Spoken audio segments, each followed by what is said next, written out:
Hello students, welcome again to our physics class and we always say कि हमारा target क्या है कि आपके लिए कॉन्सेप्ट्स को बिल्कुल easy banana.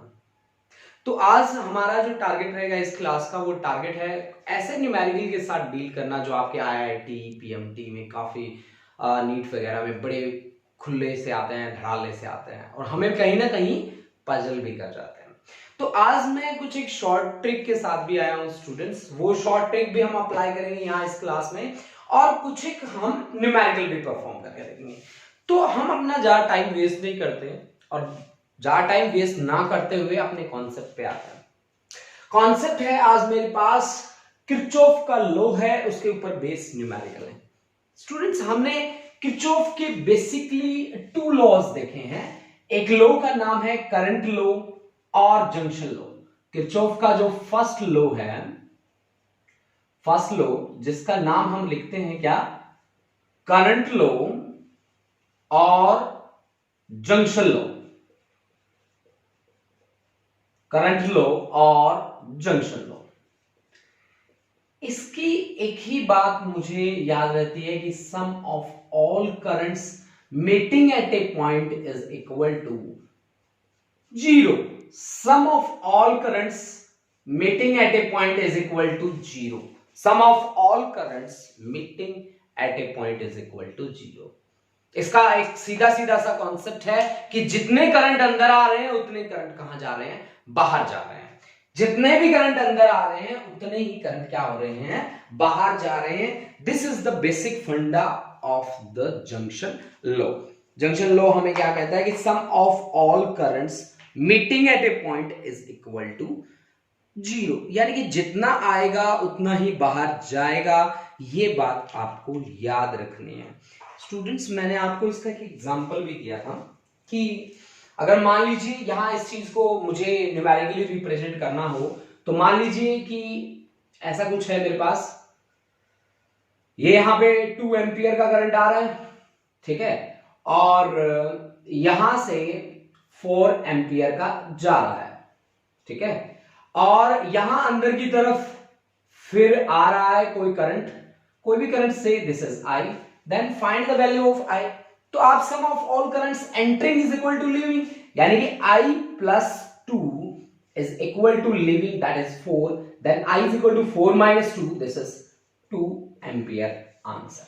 This is the answer. This is the way we can apply current law और जंक्शन लॉ। स्टूडेंट इसी में दूसरा जो लॉ है, सेकेंड लॉ का जो नाम है, सेकेंड लॉ का नाम है आपके पास जंक्शन लॉ और लूप लॉ।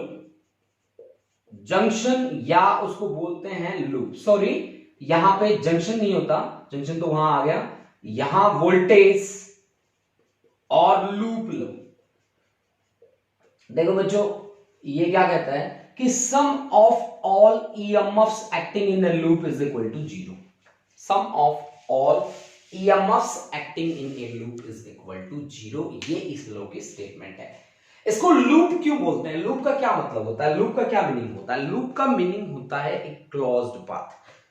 अगर मैं किसी क्लोज्ड पाथ की बात कर रहा हूं that means I am talking about the loop, मैं लूप के बारे में बात कर रहा हूं, ठीक है। तो मेरे पास लूप और वोल्टेज लॉ की स्टेटमेंट क्या है, sum of all EMFs acting in a loop is equal to zero. अब देखो बच्चों यहां ना कुछ एक साइन कन्वेंशन थी। अगर मैं करंट की डायरेक्शन में चल रहा हूं तो current multiplied by resistance negative लेना है, और EMF के लिए अगर मैं माइनस से प्लस जा रहा हूं तो EMF पॉजिटिव, अगर मैं प्लस से माइनस आ रहा हूं तो EMF मेरी क्या रहेगी, नेगेटिव रहेगी। This time you have to keep in mind. Okay, अब ये तो थे हमारे किरचॉफ के दोनों लॉज। अब हम बात करते हैं क्या, हमारे न्यूमेरिकल पे। न्यूमेरिकल मुझे एक सर्किट डायग्राम दिया गया है, सर्किट में 500 ओम यहां गैल्वेनोमीटर लगा है और गैल्वेनोमीटर कोई करंट शो नहीं कर रहा, मतलब इसका कोई इफेक्ट नहीं है। IG0 लिखा है यहां पे, इसका कोई इफेक्ट नहीं है, ठीक है। यहां पे एक बैटरी लगी है जिसका EMF है 2 वोल्ट के बराबर, यहां एक बैटरी लगी है जिसका EMF है 12 वोल्ट के बराबर, और यहां X रेजिस्टेंस लगा है। इस X की वैल्यू मुझे कैलकुलेट करनी है। मेरे को 4 ऑप्शंस दे रखे A B C D, 4 options हैं, 10, 100, 500 और 200। इनमें से एक ऑप्शन मुझे सिलेक्ट करना है और उस पर मुझे वर्क करना है। अब देखो बच्चों, ऐसे न्यूमेरिकल मैं कैसे डील कर सकता हूं ऐसे न्यूमेरिकल के साथ। देखिए देखो भाई, ध्यान से देखो, अगर ये इसमें से कोई करंट फ्लो नहीं कर रहा तो दिस इज इनइफेक्टिव। यहां पे जंक्शन बनना था, अब वो जंक्शन नहीं बनेगा। अब वो जंक्शन अगर नहीं बनेगा तो ये दोनों के दोनों किसमें हो गए, सीरीज में। अगर जंक्शन नहीं बना, क्योंकि यहां से करंट 0 है, तो ये दोनों के दोनों किसमें है, सीरीज में। करंट का फ्लो कहां से कहां करेगा, बड़ा कौन है, 12 या 2, 12 बड़ा है, तो 12 की डायरेक्शन रहेगी करंट की डायरेक्शन। दिस इज आई, यहां से भी करंट फ्लो कर रहा है आई, और यहां से भी करंट फ्लो कर रहा है आई, और यहां से भी करंट फ्लो कर रहा है आई। ठीक है जी, ओके। अब देखो आप मेरी बात सुनो कि आपके पास यहां पे आप कौन सा, कैसे आप काम करके चलेंगे कि वोल्टेज यहां देखिए भाई बराबर आ रहे हैं, यहां पे कोई करंट फ्लो नहीं कर रहा, तो करंट किस सिचुएशन में फ्लो नहीं करता। आपको याद है कि हमने लास्ट लेक्चर में बात करी थी भाई, मान लो अगर मैंने एक यहां बैटरी लगा रखी है और एक यहां बैटरी लगा रखी है। एक एग्जांपल से मैं आपको समझा रहा हूं बेटा, देखो इसको ध्यान से देखो। तो ये गैल्वेनोमीटर हुआ, यहां मैंने गैल्वेनोमीटर लगाया जी, यहां मैंने इनिशियली 8 वोल्ट की बैटरी लगा दी और यहां लगा दी मैंने 10 वोल्ट की। अब करंट का फ्लो सोर्स कौन बनता है, जो बड़ा है, तो ये बड़ा सोर्स बनेगा। बड़ा सोर्स बनेगा, मान लो इसकी डिफ्लेक्शन हुई टुवर्ड्स लेफ्ट, मान लो इधर डिफ्लेक्शन हुई गैल्वेनोमीटर की, ठीक है। अब इसको छोटा कर देते हैं, इससे 6 कर देते हैं, तो इसकी डिफ्लेक्शन की डायरेक्शन क्या हो जाएगी, अब ये वाली हो जाएगी। अगर मैं इसको 8 कर दूं तो फिर क्या ये डिफ्लेक्शन होगी गैल्वेनोमीटर में, बिल्कुल नहीं होगी। गैल्वेनोमीटर में डिफ्लेक्शन नहीं होगी, इसका मतलब क्या है, कोई करंट फ्लो नहीं कर रहा। तो यहां पे क्या कहा गया कि कोई करंट फ्लो नहीं कर रहा, कोई करंट फ्लो नहीं कर रहा, इसका मतलब क्या है, voltage of E, voltage of E है 2 या 2 volt is equal to voltage of 12 volt, 12 volt, ठीक है ना। अब 2 वोल्ट में वोल्टेज कितनी है, इस पूरे के पूरे सर्कल, ये तो देखो ये गैल्वेनोमीटर से कोई करंट फ्लो नहीं कर रहा, तो इसकी ईएमएफ 2 इज इक्वल टू, अब 12 में तो रेजिस्टेंस भी लगा है, ठीक है, 12 में रेजिस्टेंस लगा है, करंट मुझे निकालना है, ठीक है। तो मैं कैसे काम करूंगा, मुझे x की वैल्यू चाहिए, मुझे x की वैल्यू चाहिए, तो अब EMF upon total resistance is equal to current, ठीक है ना। रेजिस्टेंस है मेरा x, करंट है v इज इक्वल टू होता है आई आर, रेजिस्टेंस कौन सा है मेरा, रेजिस्टेंस है x, I is equal to EMF, EMF है 12, टोटल रेजिस्टेंस है आपका कितना 500 plus x multiplied by x is equal to 2, यानी कि आपके पास ये आ गया 1000 plus 2x is equal to 12x, यानी कि आपके पास 1000, ठीक है, इज इक्वल टू 10x, यानी कि x इज इक्वल टू कितना आया 100 ohm. This is the final answer of this question. Students इस चीज को आप नोट कर लें, यहां पे आंसर आएगा आपके पास x के लिए कितना, वो आंसर आया है आपके पास x इज इक्वल टू 100 ओम। अब देखते हैं नेक्स्ट न्यूमेरिकल। अब देखो स्टूडेंट्स मेरे पास नेक्स्ट न्यूमेरिकल है, इस न्यूमेरिकल में मुझे क्या करना है, करंट निकालना है। मुझे एक लूप दे रखा है, देखो A B C D, देखो जैसे आपको लूप दिखता है ना, आप किरचॉफ वोल्टेज लॉ को आप अप्लाई कर दीजिए। आपको क्या चाहिए, करंट इस लूप में कितना फ्लो कर रहा है ये आपको चाहिए, यानी कि यहां पे मुझे किरचॉफ वोल्टेज लॉ अप्लाई करना है कहीं ना कहीं, ठीक है जी, किरचॉफ वोल्टेज लॉ अप्लाई करना है। लूप आप अपनी मर्जी से ले सकते हो। पहले ये देखो कि सोर्स वोल्टेज कौन सा है, सोर्स 10 वोल्ट बड़ा है 4 से, तो ये सोर्स बनेगा, तो ये फ्लो कैसे करेगा करंट, ऐसे फ्लो जो रहेगा वो ऐसे रहेगा करंट का, है ना, ऐसे, दिस इज करंट, ये आपके पास रहेगा ऐसे, इस तरह से करंट फ्लो करेगा, आए यहां से करंट फ्लो करेगा, आए और यहां से आए, ठीक है। अब आप लूप अपनी मर्जी से डिसाइड कर सकते हैं, आपकी मर्जी है लूप लेना। मान लीजिए आपने लूप लिया ए से बी, बी से गए सी से गए डी और डी से वापस ए, ये आपने ले लिया लूप, ले लिया जी। आपके पास है ए से बी, बी से सी से डी, डी से ए, ये आपके पास लूप है। इस लूप पे आपको काम करना है। चलो भाई ए से बी चलो, जब मैं चला चलते ही मेरे पास करंट आया, रेजिस्टेंस आया। अगर मैं डायरेक्शन में चल रहा हूं तो minus current into resistance is 1। अब माइनस से मैं प्लस जा रहा हूं तो प्लस कर लीजिए वोल्टेज के लिए 10, अब प्लस से माइनस तो माइनस कर लीजिए 4। अब मैं करंट की डायरेक्शन में फिर I इंटू 2 यानी कि 2I, ठीक है। अब मैं यहां आया बी से सी, कोई रजिस्टर नहीं, कोई सेल नहीं, सी से डी मैं करंट की डायरेक्शन में चल रहा हूं, फिर से 3 और इंटू I और डी से ए विच इज इक्वल टू 0। ये है जी तरीका, आप किरचॉफ्स वोल्टेज लॉ अप्लाई कर सकते हो। यानी कि माइनस आई 1 और 2 3, 3 और 3 6, और ये -6i plus 6 is equal to 0, तो -6i इज इक्वल टू -6, तो I इज इक्वल टू क्या आ गया आपके पास 1 ampere. This is the final answer of this numerical. Student आप एक बार इस चीज को ध्यान से देखें कि हमने यहां पे कैसे वर्क किया है, उसके बाद हम प्रोसीड करते हैं नेक्स्ट आर्टिकल के लिए। स्टूडेंट ये बड़ा इंपॉर्टेंट चीज रहती है हमारे लिए, हम इन चीजों को बड़ा ही ध्यान से समझें। अब नेक्स्ट न्यूमेरिकल देखिए, आपके पास क्या है, a battery with EMF E volt is connected with R1। पहले इसको R1 से कनेक्ट किया गया, फिर इसको R2 से कनेक्ट किया गया। जब पहले R1 रेजिस्टेंस से कनेक्ट किया गया तो करंट फ्लो कर रहा था I1, जब R2 से कनेक्ट किया गया तो करंट फ्लो कर रहा था I2। इंटरनल रेजिस्टेंस हमें निकालना है, ऑप्शंस हमें दे रखे हैं, ये चारों के चारों ऑप्शंस है, I1 R2 minus I2 R1 divide by I2 minus I1। एक ऑप्शन है I1 R2 plus I2 R1 divide by I1 minus I2। एक ऑप्शन है I1 R1 plus I2 R2 divide bye I1 minus I2, और एक option है हमारे पास I1 R1 minus I2 R2 divide by I2 minus I1। ये चारों options है हमारे पास।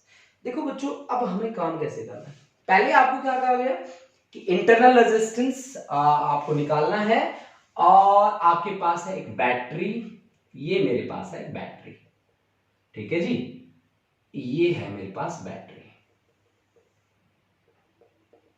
बैटरी जिसका ईएमएफ है E, रेजिस्टेंस है R, इसको हमने कनेक्ट कर दिया एक्सटर्नल रेजिस्टेंस से, ठीक है जी, ये है जी कैपिटल R।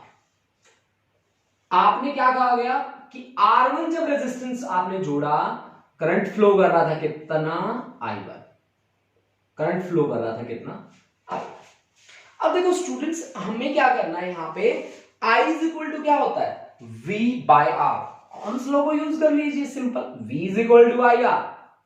तो इसका मतलब क्या है कि हम I इज इक्वल टू क्या होगा, सीधी सीधी बात है V बाय R होगा। यानी कि अगर मेरे को करंट I1 निकालना है तो V की जगह ईएमएफ है E और रेजिस्टेंस है आपके पास R1 प्लस स्मॉल r, यानी कि E is equal to I1 R1 plus small r। Say this is equation number 1।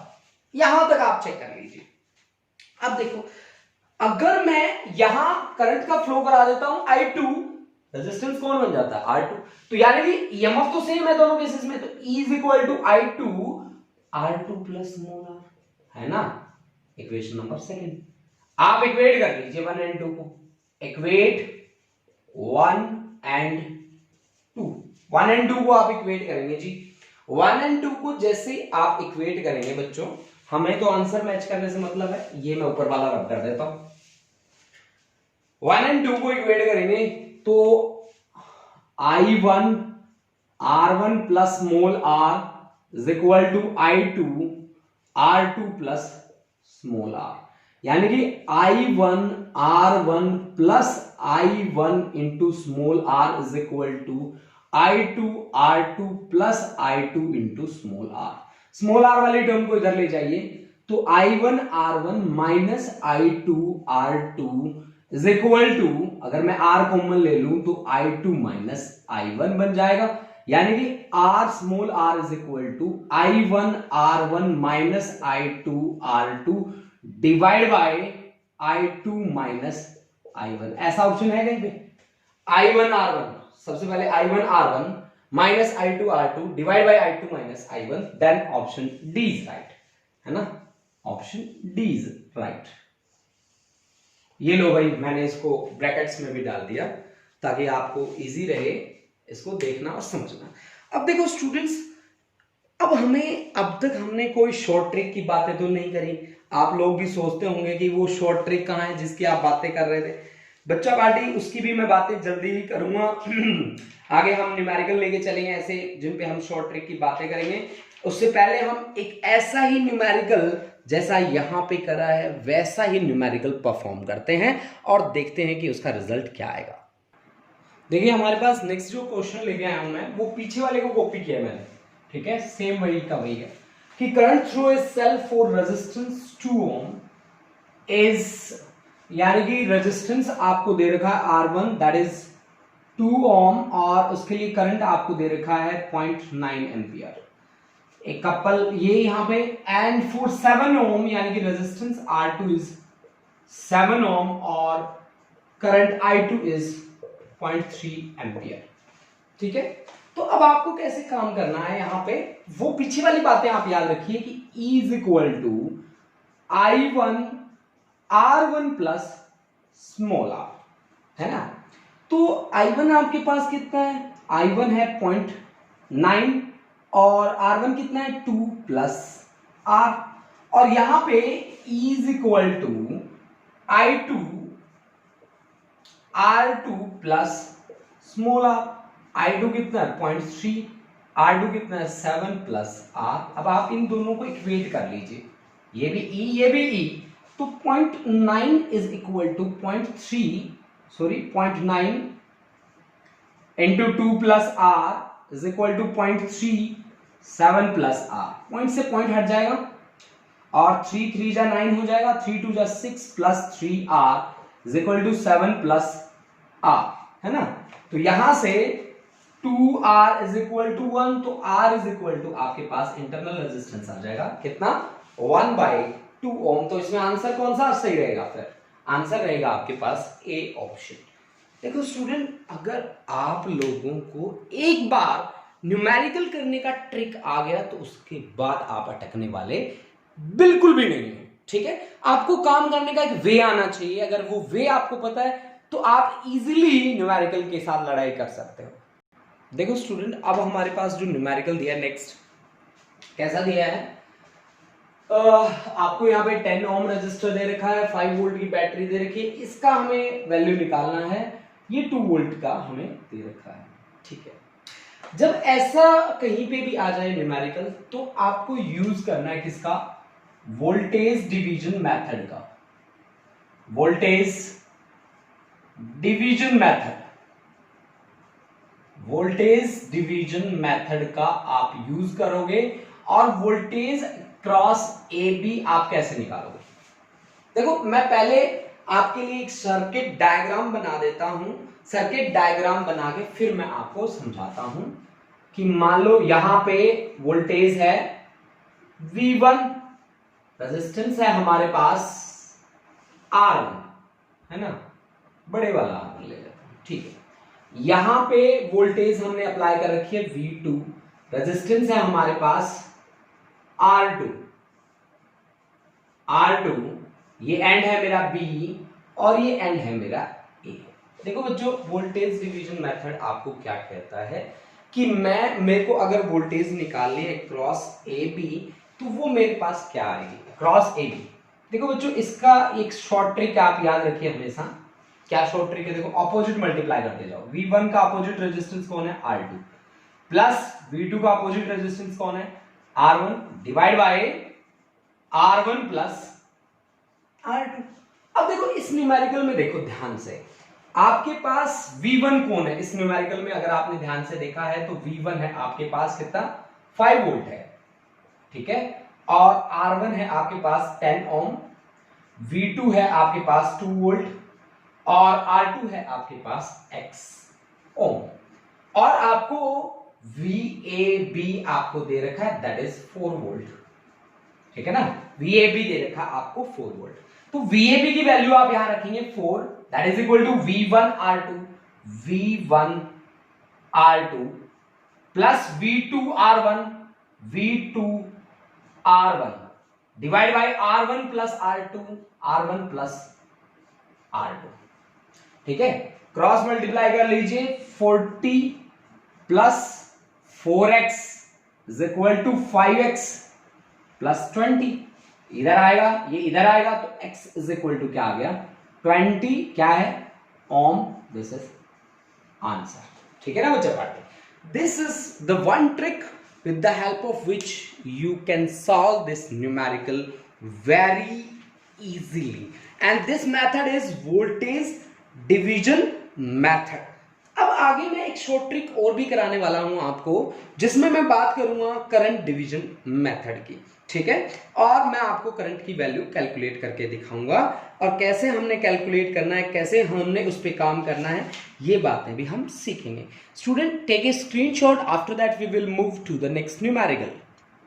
अब देखो जी, नेक्स्ट न्यूमेरिकल मैंने दिया कुछ इस तरह का कि मेरे पास है 4 वोल्ट 1 ओम का यहाँ रजिस्टर लगा है, 2 वोल्ट की यहाँ बैटरी लगी है, 1 ओम रजिस्टर, यहाँ पे पैरेलल में लगे हैं 2 रजिस्टर्स, ठीक है, और यहाँ फिर लगा है 2 ओम रजिस्टर, ठीक है जी। अब देखो जैसे मेरे को पैरेलल वाले दिखे ना, तो मैंने सीधा सीधा कहा कि इन पे कौन सा कॉन्सेप्ट लगा देंगे, मम्मी वाला, मल्टीप्लीकेशन डिवाइड बाय एडिशन, यानी कि multiplication 3 into 6 by 3 plus 6 is 9, this is 2 ओम, आया आ गया। अब यानी कि इसकी जगह पे 2 ओम आ गया। अब आप किरचॉफ वोल्टेज लॉ अप्लाई कर दीजिए, A B C D A पे, है ना, कर दीजिए। पहले आप देखिए करंट का फ्लो कहां से कहां हो रहा है, बड़ा कौन है 4, तो 4 की डायरेक्शन में करंट का फ्लो कराइए आप, तो आई ऐसे आई, इसमें से भी आई करंट फ्लो कर रहा है, आई ऐसे आई, ठीक है जी, आई करंट का फ्लो कर रहा है पूरे सर्किट, है ना, ठीक। अब देखो, अब मैं किरचॉफ वोल्टेज लॉ अप्लाई कर रहा हूं किस पे, मैं जाऊंगा ए से लेकर बी तक, बी से लेकर मैं जाऊंगा सी से लेकर डी से लेकर ए। चलो चलते चलते हैं, ए से जाइए बी, तो सबसे पहले मेरे को मिला कौन, बैटरी, मैं प्लस से माइनस जा रहा हूं तो -4, ओके। फिर मेरे को मिला रेजिस्टेंस, उल्टा चल रहा हूं मैं करंट की डायरेक्शन से, तो प्लस कर दिया मैंने, plus I into 1, this is I into 1 कर देता हूं ताकि आपको पजल ना हो, ठीक है। फिर मेरे को मिला, फिर बैटरी प्लस से माइनस तो -2, मैं करंट से अपोजिट जा रहा हूं तो प्लस कर दिया, करंट है आई, रेजिस्टेंस है 1, ठीक है। फिर मैं यहां आया, करंट से अपोजिट चल रहा हूं तो प्लस, यहां रेजिस्टेंस है 2, करंट है आई तो प्लस 2 आई। फिर यहां करंट से अपोजिट चल रहा हूं तो प्लस 2 ओम है, तो 2 into current into resistance that is equal to 0। अब करंट ऐड कर लो जी, 1 आए, 2 आए, 2 2 4, 2 6 और -4 6 आई, -6 इज इक्वल टू 0, तो I इज इक्वल टू कितना आ गया आपके पास 1 एम्पियर, आया ना, ठीक है। तो अब आपके पास यानी कि इसमें से भी करंट कितना फ्लो कर रहा है, एक है आपके पास 3 ओम का रजिस्टर और दूसरा है आपके पास 6 ओम का रजिस्टर, एक है आपके पास 3 ओम का रजिस्टर, एक है 6 ओम का रजिस्टर, और यहां से करंट फ्लो कर रहा है कितना, I is equal to 1 ampere, 1 ampere exit कर रहा है। अब देखो मेरे को क्या चाहिए, मेरे को करंट निकालना है किसमें से 6 ओम में से करंट निकालना है कि 6 ओम में से करंट कितना फ्लो होगा। तो इसके लिए करंट डिवीजन मेथड है बेटा, उसमें हमें क्या करना है कि मेन करंट को मल्टीप्लाई करना है अपोजिट रेजिस्टेंस के साथ। करंट डिवीजन मेथड में मेरे को यहां करंट निकालना है, तो मैं क्या करूंगा, main current multiplied by opposite resistance divide by sum of resistances, main current कितना है 1, अपोजिट रेजिस्टेंस इसका, क्योंकि ये निकाला ना, इसका अपोजिट है 3 upon sum of resistance is 3 plus 6, that is 3/9 या 1/3, दिस इज 0.33 एम्पियर। यानी कि मेरे पास ये करंट आ गया 0.33 एम्पियर, जिसमें मैंने यूज किया करंट डिवीजन मेथड का। इस मेथड को आप प्रिपेयर कर लें बच्चों। आज हमने जो बेसिक काम किया है वो न्यूमेरिकल्स करें किरचॉफ लॉ के ऊपर बेस हो गए, जिसमें हमने शॉर्ट ट्रिक भी सीखी है कुछ एक न्यूमेरिकल करने के इजीएस्ट वे भी देखे। मैंने जितने भी न्यूमेरिकल उठाए हैं वो सारे के सारे कंपटीशन में कहीं ना कहीं आए हुए हैं। तो स्टूडेंट ये जितने भी न्यूमेरिकल हैं प्लीज आप बहुत अच्छे तरीके से इनको प्रिपेयर करें, और बिलीव मी अगर आप मेरे साथ साथ यहाँ पे न्यूमेरिकल कर रहे हैं तो आपके लिए बड़े ही इजी होने वाले हैं ये न्यूमेरिकल। ठीक है, thank you students, have a nice day student.